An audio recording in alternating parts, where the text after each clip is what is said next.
Arrependimento. Leonard Ravenhill.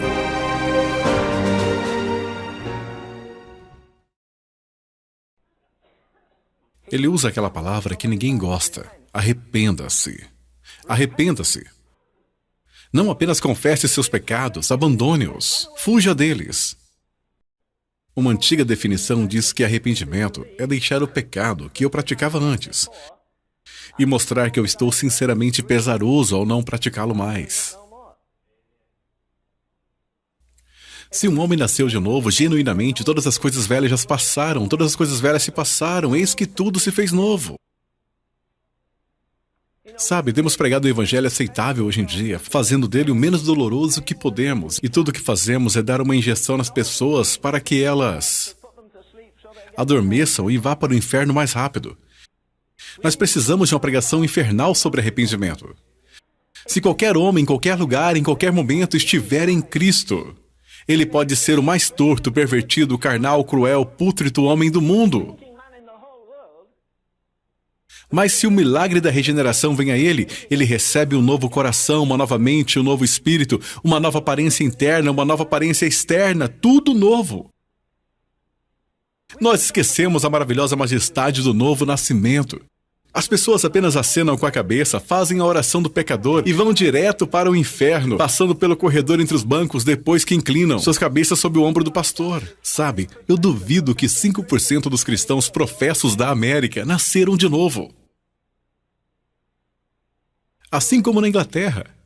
Eu fico espantado, aturdido, confuso, perplexo quando as pessoas me dizem que na América temos 75 milhões de pessoas cheias do Espírito Santo, enquanto somos a nação mais podre da terra. Por favor, assim como Deus é minha testemunha, eu acredito que milhares de pessoas comungaram neste domingo, e isto não significa quase nada para elas. Eles não pensam sobre o sangue de Cristo, eles não pensam sobre ele ter afastado a ira de Deus, eles não pensam que ele os resgatou da eternidade do inferno, pois se pensassem, ou eles iriam chorar de alegria ou chorar de tristeza, mas eles não choram por nada.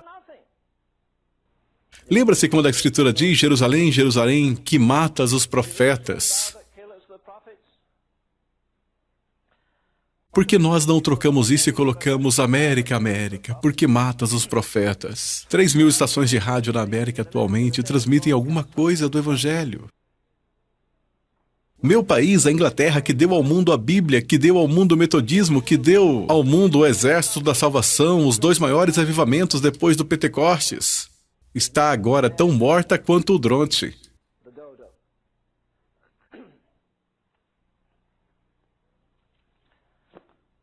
Nós queremos fazer um investimento de curto prazo, não é verdade? Queremos receber a glória de Deus com uma noite de oração ou num período noturno de oração. Ou então, eu adicionei 2 momentos de 10 minutos na minha oração diária. Você já se perguntou por que o escritor de Hebreus diz, ainda não resististes até o sangue, combatendo contra o pecado? Cada gota de sangue, de Abel até Zacarias, quando fizeram aquela lista toda no templo, até a última pessoa que é entesourada por Deus e listada por Deus. E todos que foram martirizados na Rússia, até hoje, cada gota de sangue foi registrada nos céus, seja na China ou em qualquer outro lugar. Eu vou falar de nossa própria história. Alguns dos homens mais extraordinários, alguns dos maiores pregadores desde Pentecostes que percorreram essas ruas a cavalo. Um dos maiores homens, o único homem que percorreu mais que o Sr. Wesley. Pois Wesley percorreu 386 mil quilômetros a cavalo. O bispo Asbury percorreu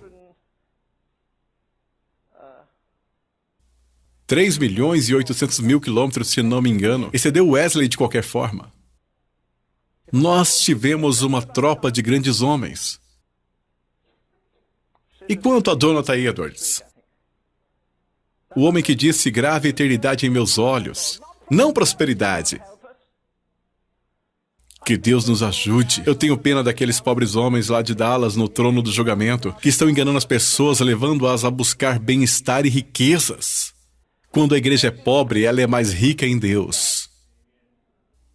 Os abençoados apóstolos disse: eu não tenho nada, eu não tenho casa, não tenho proteção, não tenho confortos, não tenho direitos, eu não tenho nada, mas eu possuo todas as coisas. E não dizia isso como retórica ou falando docemente. Ele demonstrou que possuía todas as coisas. Ele teve poder sobre os demônios, ele teve poder sobre os mortos, ele teve poder sobre a adversidade. Ele podia regozijar na prosperidade e na adversidade, em tempo e fora de tempo. Açoitaram-no 195 vezes e ele canta aleluia. Prendem-no em uma prisão suja em Roma e ele escreve 4 de suas maiores epístolas: Filipenses, Colossenses e Efésios. Sabe, cada vez que eu vejo na TV uma mulher velhaca que fez uma fortuna apenas dizendo 4 palavras: onde está o bife? O que isso tem a ver com você, irmão Ravenhill? Escute, se eu tivesse uma igreja hoje, eu teria sobre o meu púlpito escrito essas letras maiúsculas: onde está a angústia? Deixe as pessoas irem para o inferno. Para que nos preocupar? Nós temos o lindo domingo vindo aí.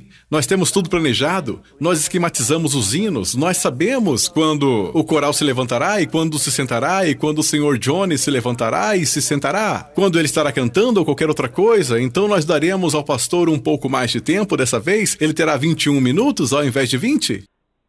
Eu poderia andar de joelhos até a plataforma alguns domingos. Espero que chorando. O maior trabalho do mundo não é dirigir a Casa Branca, mas sim a casa de Deus.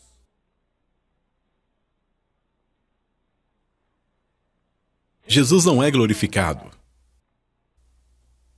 Ele não é glorificado com os egoísmos na vida de tantos cristãos. Primeiro eu, depois eu e por último eu.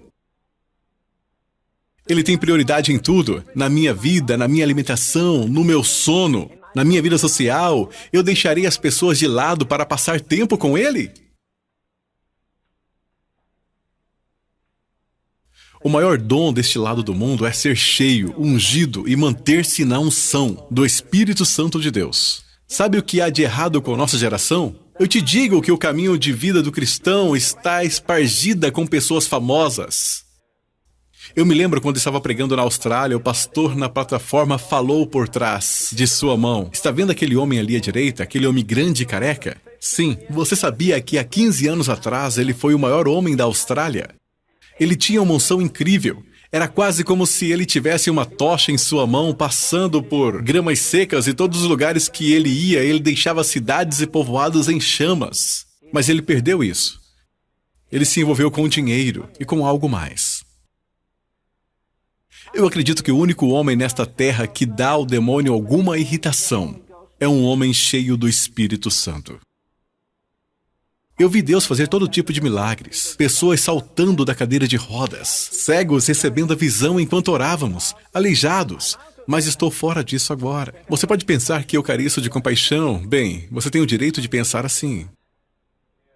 Há algo maior do que isso. O maior milagre que Deus pode fazer é pegar uma pessoa não santa, de um mundo não santo, fazer com que essa pessoa não santa se torne santa, colocá-la de volta em um mundo não santo e mantê-la santa, em meio a corruptos, perversos e uma geração pervertida. Eu passei um pouco de tempo ontem com David Wilkerson e ele disse: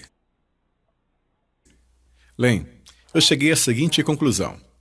Daqui a 5 anos, eu acho que nenhum cristão se atreverá a ter uma TV em sua casa.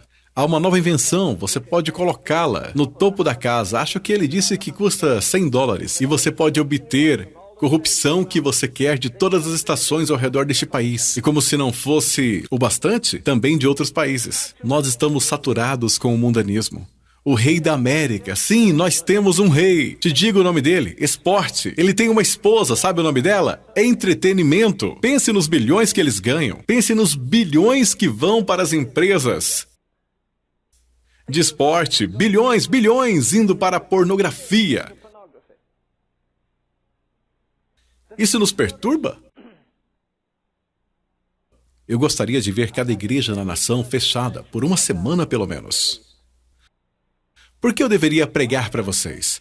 Deus sabe que eu estou acrescentando condenação para você esta noite. Você nem pode lidar com a verdade que você já sabe. Por 5 ou 10 anos você não pode lidar com ela. Por que eu deveria trazer a você mais verdade? Por que eu deveria desafiar você a ter uma vida cheia do Espírito Santo? Uma senhora aqui disse outro dia que ela foi extraordinariamente movida. Eu estava aqui. Noite passada aconteceu novamente. Aquelas milhões de pessoas na Etiópia. Uma pessoa disse que é uma inanição tremenda. Eu também poderia dar a você nomes de homens que tramaram isso. 1 milhão de pessoas poderá morrer na Etiópia e mais de 1 milhão na África.